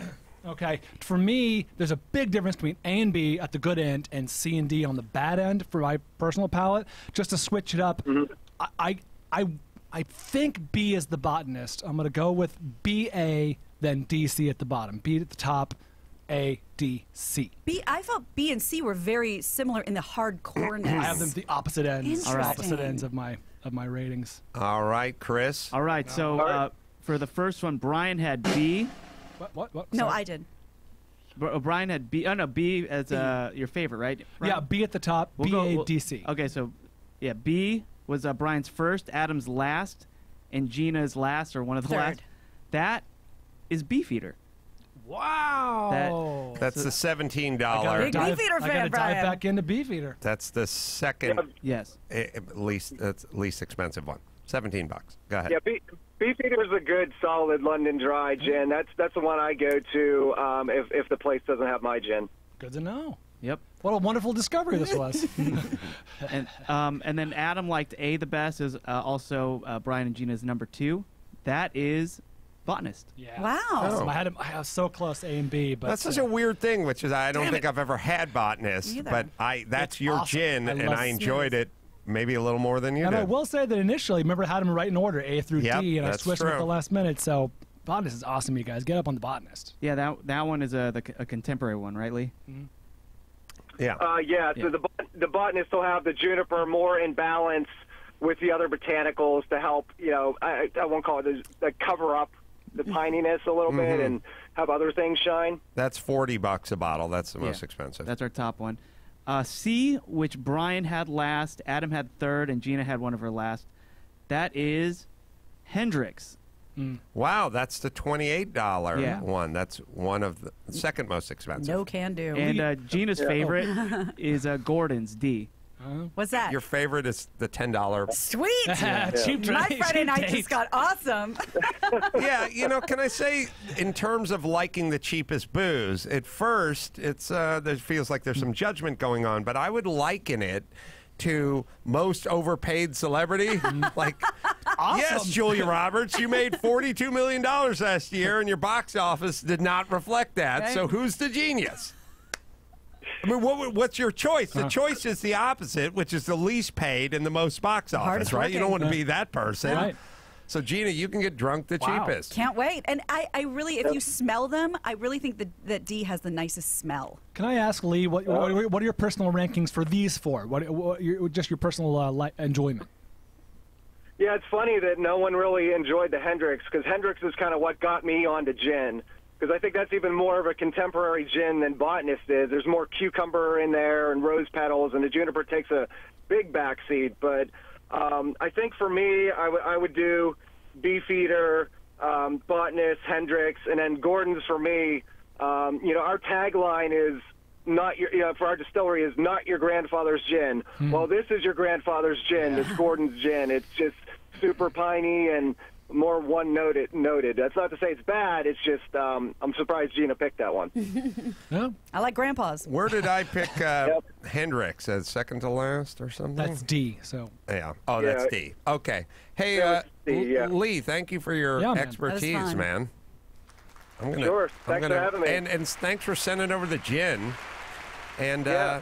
shoot him an Instagram at Durham Distillery. Thanks, man. Yeah, sure. Have a good one. Appreciate it. We'll have him back on. it really was an awesome discovery. I haven't had Beefeater in 20 years. Remember when I was a kid, when I was 21, I tried it. I was like, that's gross. Now I'm like, oh, that's actually a good gin. I'm going to have a Beefeater martini tomorrow night. And which one was A in terms of price? $40. That's the botanist. That's That's so highest. funny because my favorites were the cheapest and the most expensive. B and C I could do without. All right, let's take ourselves a. We'll take care of a little business here, and then we'll take a quick break. Take a couple of phone calls, and we'll do news after that. LifeLock recently, 127 million stolen records containing email addresses, usernames, passwords went up for sale on the dark web. It's the market equivalent to 14,500 in Bitcoin. The dark web provides anonymous access to illegal items and services like drugs, weapons, and stolen user data. Let's not join that world. So many ways for cyber criminals to take what's yours. Again, they don't want to leave their house. They don't want to get shot or bit by a dog or cut by glass. They'll just rip you off from their computer, and they may be in Russia or China. Good thing LifeLock Identity Theft Protection adds the power of Norton Security to help protect against threats to your devices.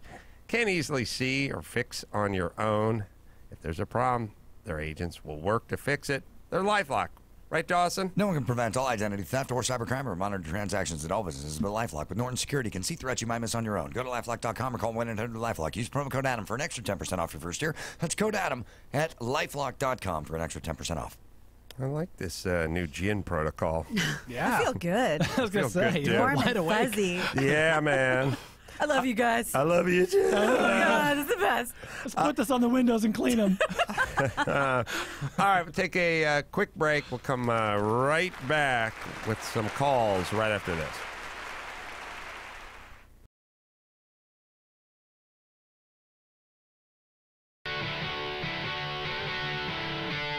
It's time to check Adam's voicemail. Hey, Adam. I've been taking your advice and running those left red turn arrows, and, man, it was great until I got pulled over. But, hey, I told the cop he was a pussy, and instead of these chicken shit tickets, he needs to do real work. Yep. He beat my ass, threw me in jail. But listen, I bailed out, took your advice, didn't go to court because they can't catch us all. They did catch me, though, so I'm in jail, no bail, awaiting trial. But there's some young men here that could probably use some of your wisdom about family and education. They seem pretty receptive. Got a good feeling about this. Get it on. You can leave us a message at 888-634-1744. Well, Thanks for using your one phone call on us. Yeah. I had a sad, revealing conversation with my daughter yesterday, which is like, I think she said, I don't know, we're talking about, is it Shawn Mendes? She was like, Sam Mendes. Sam Mendes? No, I think it's Shawn Mendes, the singer? Yeah. Oh, I'm thinking of the director. Sorry. Shawn Mendes.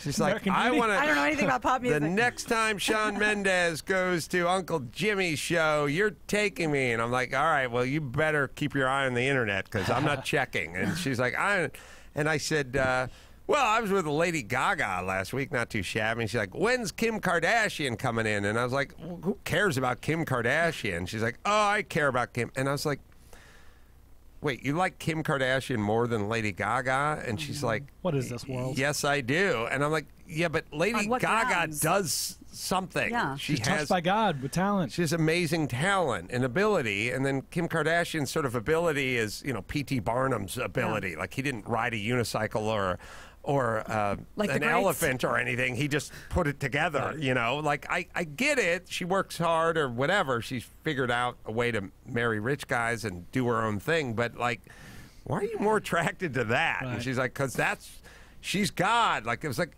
you realize this stuff is sad. It starts early. You should not care about her. You should care about Lady. I do not begrudge the Lady Gagas of the world. They have ability, right. And they start off a little weird, and you're kind of like, let's wait and see. But then they hook up with Tony Bennett and do movies and stuff, and you go, okay, there's some there. Yeah. Yeah. Whoever the youngest Kardashian is, the one with the lips, the Jenner, Kylie, or is it Kylie? Kylie's the youngest, yeah. The Forbes, there's a thing going around. Forbes named her the world's youngest self-made billionaire, and The people who are supposed to be keeping us in line are not keeping us in line. She's not self-made. Dictionary, the at dictionary.com, like Twitter account, had a lot of fun with that. I was like, sigh, do we need to go over this again? And like tweeted the definition of self-made. Unaided. It is not self-made. Like, you're a billionaire. Congratulations. That's very impressive. But please do not ascribe something to it that is not so, i.e. self-made. I also feel the same way about a lot of plastic surgery early that I do about sampling. It's sort of like, it's unfair. Right. Look, there's, in baseball, you're juicing. In her world, with boob jobs You're juicing your lips. and everything, like it's unfair. Even in a weird way, even braces are sort of an unfair advantage. Poor people, rich people, whatever. But she's put herself physically under the knife into this person, and I started thinking about that, and I was like, did she have a boob job at 15 or 17? Like, can you get a boob job at 16? I'm looking at Gina Grad. I wouldn't know. I've never looked for a silicone implant in my life. You shop reductions, but I'm saying, can you it depends on the state. I believe it depends on the state. Can you get a boob job at 16? Because she had a Google boob job. teenage boners. She looked at, anyway. All right. It wouldn't shock me at all, of course. Half of the show brought to you by TrueCar.com and Geico.com as well. Yes, Max Pat. Well, by the way, and I tell you, want to see Shawn Mendes. Not only is he a singer, he's the newest Calvin Klein spokesman. Oh, there he is. Oh, Good that's Lord. why. He's like the new hot guy. Yeah. Is he the new, what's his name from One Direction? The new, little Mick Jagger. I'm not gonna fall for this. Come on, I'm not gonna Brian. fall for this. Harry Styles. Harry Styles, right. Who's that? Yeah. He's the new Biebs. Wasn't Bieber the Calvin Klein kid for a while? He may have Brian. Not been. falling for that. Not falling for this. I haven't had that Mark much was. gin, Gina. Oh, okay, so she wants him. Does he sing something that we know? Yeah, he has some really, really big hits. I don't know if you know them, but I hear them all the time. I mean, Brian, you could just check the Spotify if you want. Does he sing Girl, I Know You Want Me? Part 1 and Part 2 and Part 3? A version, yeah. Hey, girl. Okay. But you can't have it. That's the chick version. I love that. I love the 19-year-old version of you want some, but you can't have none. Hey, John, 31. Don't be hating on Kylie. That's my No, girl. really? That's your girl. Sorry, John. Did she have a boob job? And if so, when, John? If so, when? You tell me, Max Zapata. I'm not in front of a computer right now. But she definitely did. Definitely had a boob job. So, Okay. Brian, when you become a billionaire for the Sox, are we going to put an asterisk by your name? Why? Because I'm juicing? Because the chemo. No, She's got herself a real boob job Good in this. Lord. But nothing is ever admitted. It's all still, quote, speculation. She just hit a growth spurt in her lips and her boobs. Jesus Christ. It's cheating. Anyway. All right. So, well, anyway, I wanted to call in and for two reasons. Number one, to congratulate you guys. You just celebrated an anniversary. What was it, 10 years? Something like that? 10 years? 10 years. Something like that. Something like that. Something like that. 10 years of working with Gary, and you guys couldn't understand him as Gary 34 from Los Angeles. Technically, Did you guys really not recognize his voice calling in? It's been less than 10 Yeah, years. he hasn't He's been here for 10 also, years, so. I don't know how old he is. He is do a lot of the phoners with Sacha us. Baron Cohen of the Carolla clan. It's I been mean, said for many those, times. he's a chameleon, that man. You Gary, never who's know pregnant? My wife. what you never know what Gary's going to show up. What do you think of Joya? He's nice. Or you could get the one from Talladega Nights. That's right. Yeah, you I never know. race in Formula. So you don't know what Gary you're getting. Also, our Gary's from Orange County, and that Gary's from Los Angeles, so we were thrown off. How are we to know? It was Yeah. completely out of context. Okay. This is more Gary's fault for not thinking we would know. Yeah. I'm putting it back on him. He should have known. We probably would have known even if we didn't know. Did that surprise, that big reveal, end up hurting Gary's feelings? That we didn't know. That we was never it? realized it was Gary? I don't think so. Okay, good. Yeah, he's very, very happy with how it turned out. Okay. Yeah, you're right, John. And it. I'll tell you what people need to know. Context. Like when Dr. Drew says to me about was it Green? Oh, let's see, who was it? Sean baseball player? Mendes. Sean Green. Sean Green. Sean Green Mendes. When that guy comes walking in shorts and a T-shirt, and Drew goes, "You know this guy?" No, I don't. I have no context whatsoever. like a dude. Your brain, it's sort of like why Dawson was able to take his third swig of gin. Like your brain needs some jumping off point. And when you are phoning in, like John from Denver, or John Denver, this guy, he's John from Denver. He cannot possibly be in the state of California. That's the way I look at it. Yeah. Like, I'm so there. Yeah, absolutely. Gary can't call in because Gary doesn't call it. No. We trust people. We're too trusting. That's our problem. We care too much. That's what we're all saying. All right. Let's see. We got the news coming up. Trying to think. All right. Let's do that. Let's take a quick break. Yeah. We'll do some news right after this.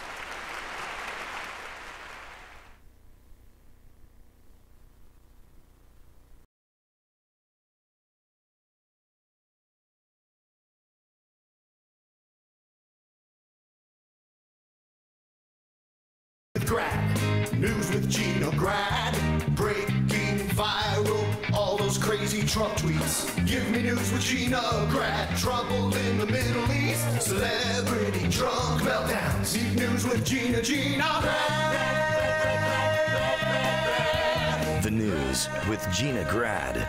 Well, this is something I would love to get Dr. Drew's perspective on, and unless he's talked about it already. The FDA just approved a drug to treat depression that happens to be basically Special K, a club drug from the party scene. It's ketamine, which has long been used as a sedative. It's increasingly been tried by psychiatrists as a last-ditch effort to treat 12 to 20% of adults who do not respond in any way to medication or treatments. So now, according to Vox.com, Johnson & Johnson has developed a drug called esketamine. It's sold under Spravato. It's a nasal spray, and it's designed to alleviate depressive symptoms within hours. Now, Prozac and things like that can take weeks or months to start to feel the effects. However, many are holding off on calling this a wonder drug. It hasn't been tested that long. The results are pretty mixed, but Johnson & Johnson's going forward with hopes that this will be something that people will respond to. You know, I feel like there's a percentage of people that have a chemical imbalance that can't be cured through sort of traditional means. I feel like a lot of people have a chemical imbalance, but cold dips in the pool and hot saunas at night and chopping wood and listening to classical and going on a Tough Mudder and all that kind of stuff. I feel like you can overcome 90% of the chemical whatever with just a diet and a discipline and a focus and a joy and a people around you and passions and sleep hygiene, favorite gin and all that stuff. But all the staples. I would never say that there was not a small percentage of people who really need to take something. My worry is whether it's getting to sleep or getting undepressed or waking up in the morning, it's such a slippery slope to go, I could use a little hit of that. Like, it's the magic pill part. We're at that time in our history, and we're going to have to govern ourselves because the doctors really aren't doing it. I mean, think about the insane amount of back pain and Percocets and all the pills and all the numbing, and you need more, and the doctors go, you have more back pain and more whatever. I'm just saying, anyone who's thinking about doing anything, please make it the last resort. Like, please get up and jump in that freezing, take that cold shower, take that jog, listen to that music, get out there, throw a ball to your kid, like really run with your dog, go to the beach or find some water and run in the sand. Like, do that as much as you can and then dive into this. Yeah. Well, and when we talked about this a few days ago, and I mentioned, if you feel completely alone, DM me. Well, the dam has broken. Oh, really? Yes. I'm getting DMs and Twitter DMs and Instagram and emails every single day. And I've just been, listening to people and saying, I get it. I empathize with what you're going through. This is a couple things that have helped me. This is a couple things you might be interested in. But there are a lot of people out there that have said, did you really mean it? Because I'm really struggling. And they're out there. Well, we're doing it to ourselves to a certain extent. I don't know if I was talking to you guys about this. Maybe I was talking to Mark Garrigus about it. Maybe this is the number or letter A talking. Was I talking about Bill Maher and Donna Brazile on this show, or was I talking about with? I know I talked about the Carriers, but she was talking about like Jussie Smollett, and she was going like, "We hurt, I hurt inside," and like, when did all this become hurt? Like, when did everyone start hurting inside? Like, this is an adult. Like, okay, this kid screwed up. Like, that's fine. You don't need to hurt inside, or you're gonna have a hard life if you weep and hurt. Like for every. Yes, I mean, like, you know, it's like that thing where it's like, hey, the polar bear got shot. And you're like, oh, I hurt. It's like, oh, look, you can want horses not to die at Santa Anita, but you don't need to hurt inside. And I wouldn't announce it to the heavens. Like, there's way too much of that. Like, I'm so upset about this thing with the horses, or this, you know, politics, or this thing that's going on over here, or the environment, or whatever. Like, stop sucking it all in. Then what would 99.9% of people do on Facebook? Yeah, it just What's for? Be awfully empty. Everybody stop mourning and hurting and weeping and feeling pity and sorrow. Like, just go, all right, what that guy did was stupid. The world's full of stupid people. Such is life. I'm always surprised there's not more stupidity. Like, you think about, you just take something like, oh, Jussie Smollett, and you go, oh, I hurt inside. I'm surprised there's not way more of that. If you think about it, the fact that it's that isolated, that the hoaxes are that isolated, and the actual hate crimes are that isolated, is pretty good. That's how I sort of think about it. Like, I don't go, oh my God, I heard. I just go, that never happens. That's pretty good. Right. You know, I look at it, it's like when I hear about an airplane crash, I go, oh, that's horrible, but I don't hurt inside, because for the amount of commercial flying Americans do, Carolla, I don't hurt inside for plane crashes. Pretty rare. Yeah, we do pretty good. We do pretty good. Yeah. So don't hurt inside. Yeah, stop hurting. Although I do know someone very well that is, I don't know what the name is, but it's non-responsive, depression, doesn't respond to drugs. So they're going to start doing that.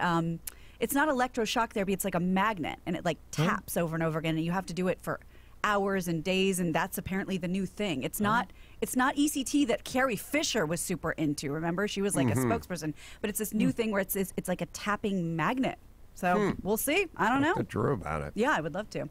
TMZ reports that celebrity chef Mario Batali is surrendering all of his restaurants in the wake of the various sexual assault allegations. He got against him. Me Too'd early, and then he got kind of fell off the radar, and now he's back. And Brian, this includes Italy. I was going to say, can he send Mozza my way? Mario will no longer profit from his 16 restaurants, and also Italy, the Italian supermarket. We have one out here. TMZ broke the story in January when the NYPD closed 2 sexual assault cases against him without filing charges. The NYPD probe started after a woman came forward on 60 Minutes last May, claiming he had sexually assaulted her in 2005 at his Spotted Pig restaurant. Another woman filed a police report in March of 2017, claiming Batali raped her in 2004 at his West Village eatery. Soon after the allegations surfaced, several of the restaurants under his company closed their doors, and I can't remember the name of the family that he partners with. Bahania, I don't know if you know, Brian, but they are severing ties. No, I don't.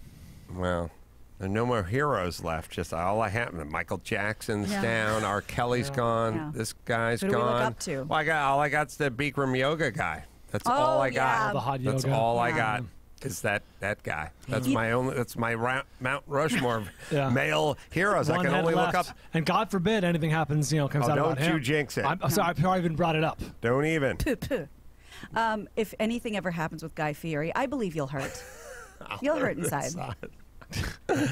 Well, wait, I don't get it. So it's a clogged artery. Why did he shut it? He shut everything down for like bad publicity. Or? I think the restaurant family, and again, I'm sorry, the name is escaping me. He's divested himself from the restaurant. They asked him to divest. They're basically buying him out. They don't want this bad publicity following them around. Now's a good time to go to Mozza. Yeah, get every liquidation at Italy. There. Yep. Yeah. Well, speaking of I Michael, did have a little experience at Mozza though. A good one with Phil. I went there, I think, with Jimmy, a few guys. It's great. It's best restaurant in LA. Squash blossoms. Got the pizza. Okay.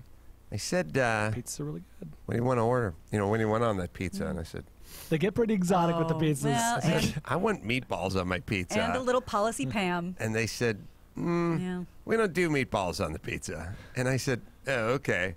but we just ordered appetizers of meatballs, and they're like, yeah, we do that.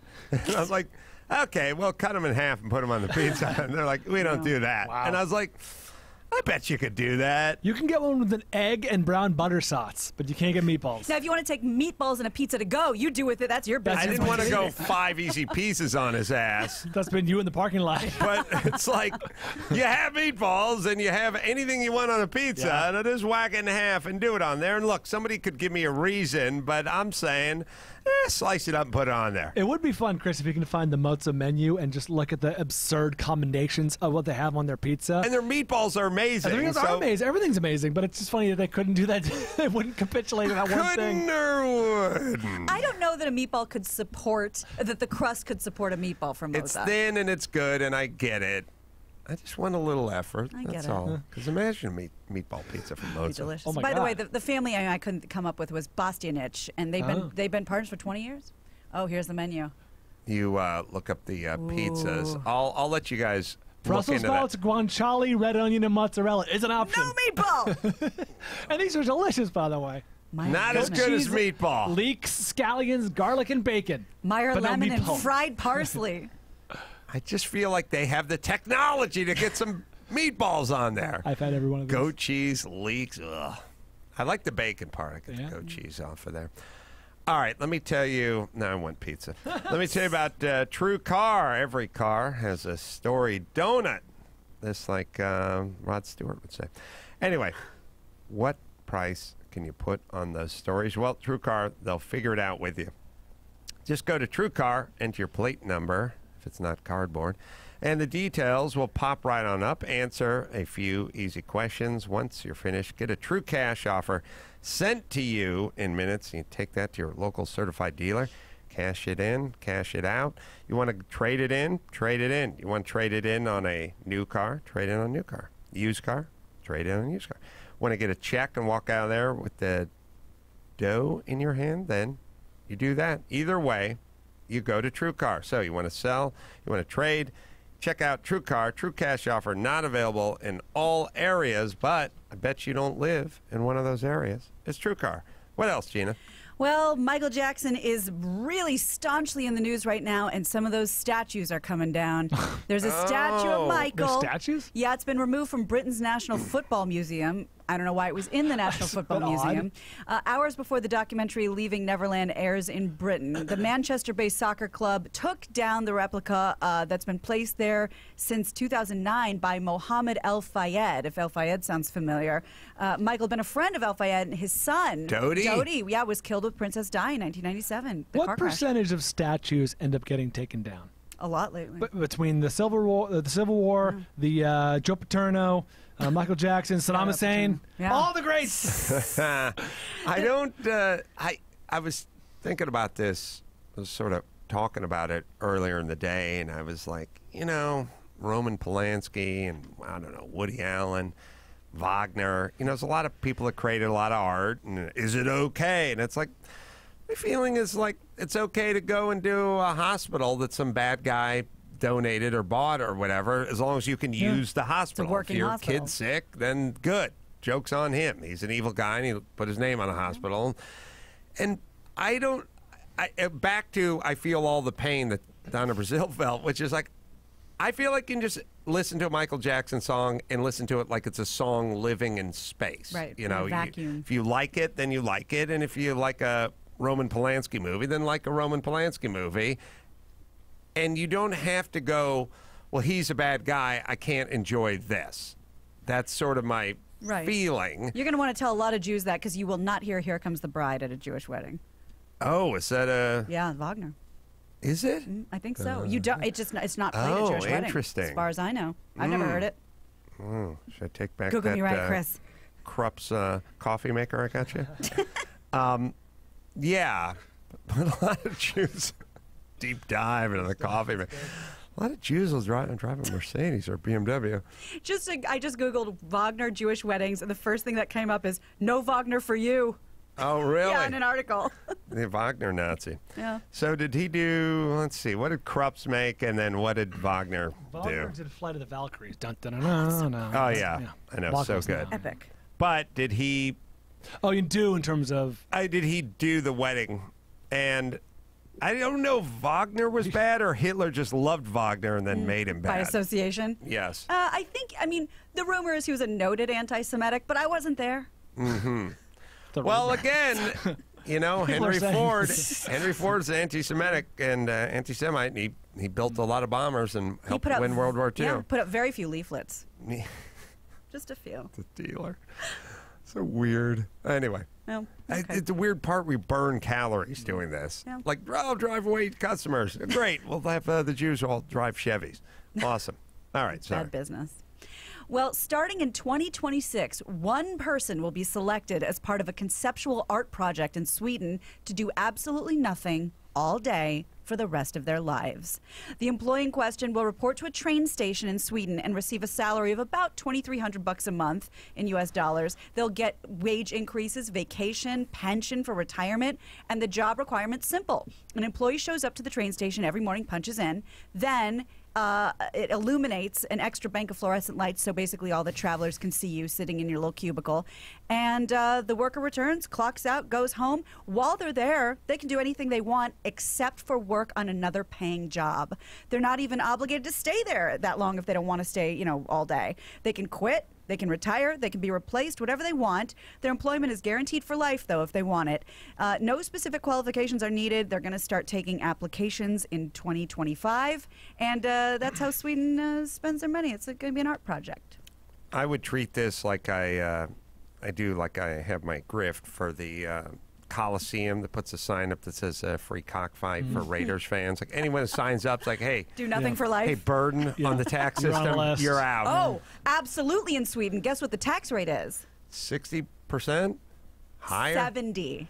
It's 70, and by the way, it's like for the Bernie Sanders fans, it's for people who make more than $60,000 a year. It's not this thing is like, oh, the ultra rich are going to start paying their fair share. You make $65,000 a year and you're paying in 70. There's nothing left. That's rough. Right. Yeah, that is rough, and that's not the utopia we're looking for. Breast implant age, Max Pata? Yeah, so legally, breast augmentations cannot be performed in teenagers. Women older than 18 can get saline implants and gel implants on women older than 22 because breasts are still growing at that age, so they wouldn't. Nobody will touch them. Good to know. Mm-hmm. Apropos to this story, I had this thought. I thought about this for the first time probably in 20-ish years. Last night, randomly, I had an internship in college, a short-lived internship with this company that was not a very good company. I'm sure they're out of business. So they were trying to do like voice-over IP, basically phone calls over the internet, which was an emerging technology in the late 90s. And they had nothing for me to do. I showed up for like 2-3 hour shifts, and I sat in a cubicle and most of the time did nothing. And this is before smartphones and really the internet was everywhere. And I did nothing. I thought about like, oh, what a sweet gig, like doing nothing. It was really hard. And the day's much longer. Doing nothing for 3 hours sucks. Like I would much rather have been like, file these papers or alphabetize this stack. At least it was something. Well, and that's what I think about in prison when people are clamoring to get the very few precious jobs within the prison, in the kitchen or the laundry room. And I'm thinking, why would you want to? Just chill all day. Oh, no. Not when you're serving a 20-year sentence. Doing nothing is the worst. It's the worst. They have a publicist gig there. I feel like I could really talk up Cell Block C. That's a good idea. You guys are already criminals. Yeah. Get you some ink. Internal. It's an internal position. You guys made the cover of Con Job again. That's a jobs listing board for ex-cons. I don't have to tell you what it is, but we made the cover once again. You're welcome. Want me to sign that? Suitable for framing. That's good. All right, let's do one more. Okay, let's see. We'll end with this one. A town in New Jersey is cracking down on barking dogs. Fox News reports that the borough of Saddle River is revising an ordinance against dog barking, prohibiting, quote, loud, frequent, or habitual continuous barking, howling, or yelping. Now, good. Yeah, and it goes on. If it goes on for more than 20 minutes between 7 a.m. and 10 p.m., it's a problem, or more than 15 minutes between 10 p.m. and 7 a.m. every night. A Saddle River borough administrator said there was one incident in particular that prompted this, but he would not elaborate on what it was. Violators of the amended law are subject to a fine of up to $1,000, 90 days in jail, or up to 90 days of community service. And they said other places are doing this, but they're getting the ink about it. Who's the barkiest dog?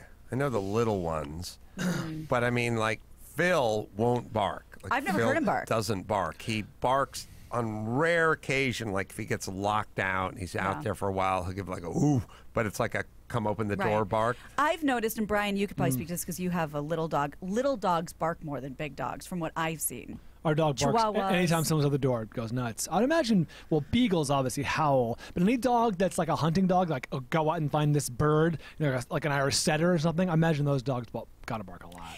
And it was so creepy when I lived in the South Bay. Every night, walking on the Strand up and down to walk, there were these giant, I think huskies, just a ghostly baying, howl. Yeah, baying at the. They don't bark. No, they howl. Yeah. It's crazy. Yeah, you can get them to howl if you howl in front of them. Pretty sweet, actually. Yeah, I lived with one for a while. God, Prince? What was his name? I rented, during a particularly low point in my life, I rented a room of a girl that went to college. She went to college. Joyce Lawford lived up in the Hebrew Heights up there. She was like divorced or widow or whatever it is, and then her daughter went off to college, and it was just like an open room in her Brady, like weird 70s time capsule house with the big dog and everything, and I just lived in the room. Yeah. Wow. Yeah. Did you pay? Oh, yeah. Like I paid rent, and my plan was, well, I could live in a nice house with this middle-aged woman who's sort of like religious and uptight and whatever, but I'm just going to live here, sleep on the floor in the room. Did she cook for you? Was it communal in any way? No, we had kind of a weird Did you take it a show? That sort of relationship that you have with certain roommates where you just kind of stay out of each other's way. That's the best kind. But it's a little weird if you're trying to bring a girl home, because I think she had like some rules and stuff, and I just kind of came and went. Yeah, but they had a fun dog. I remember getting the dog. That's right, Mrs. Robinson. All right, let's bring it home. You got it. I'm Gina Grad, and that's the news. Gina Grad. That was the news with Gina Grad. All right, now we have to put the gin together and put it back in the bottle since no one can tell the difference. But someone tell Kaylin to use a little of the, is it C? Which one didn't I like? C was a tough D? one. C and D were my There's a bottom weird two. stain under the urinal. I'm not kidding. It's been bothering me since I got here. It's a weird dark stain under there. It's like way under. It's like towards the wall. Yeah. Use D.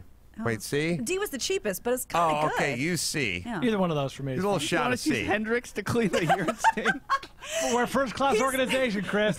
We live on a palace of gold. Oh my God! All right. All right, let me tell you about Geico. Last but not least, it is Geico, everyone. Got your to-do list. How about you save hundreds of dollars on your car insurance? You don't have to go anywhere. Just go to geico.com.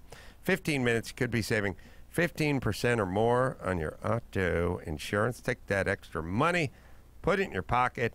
It is the best. It's Geico at geico.com. That's geico.com. All right, Monday show. Jimmy Kimmel up on stage. Kyle Dunnigan. 10th anniversary. Their big So much 10th fun. anniversary show. The Peterson. Who's not been? I've been. I used to live across the street. Not been? Have you been, Brian? I don't think I have. Beautiful. World class. I'm looking forward to it. I was going to be Fantastic. so wasted by the time that show's done. Oh, my God. It's going to be awesome. Jimmy's going to carry it.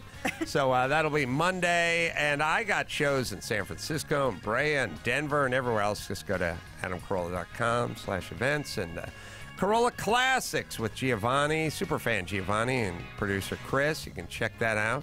New episodes every Saturday as well. And not Taco Bell material, thank you in advance. And check out Penn Sunday School. Our good friend Penn Gillette's got a podcast too, Podcast One. So, until next time, it's Adam Carolla, Regina Grad, and Bald Brian saying, mahalo. He's no stand-up comedian. Follow the Adam Carolla Show on Twitter at Adam Carolla Show. Follow Ace on Twitter at Adam Carolla. You can leave us a voicemail at 888-634-1744. See you this Sunday at Peterson. Tickets still available for CarCast. Get your tickets now and everything else at adamcarolla.com. And stay tuned for AP News.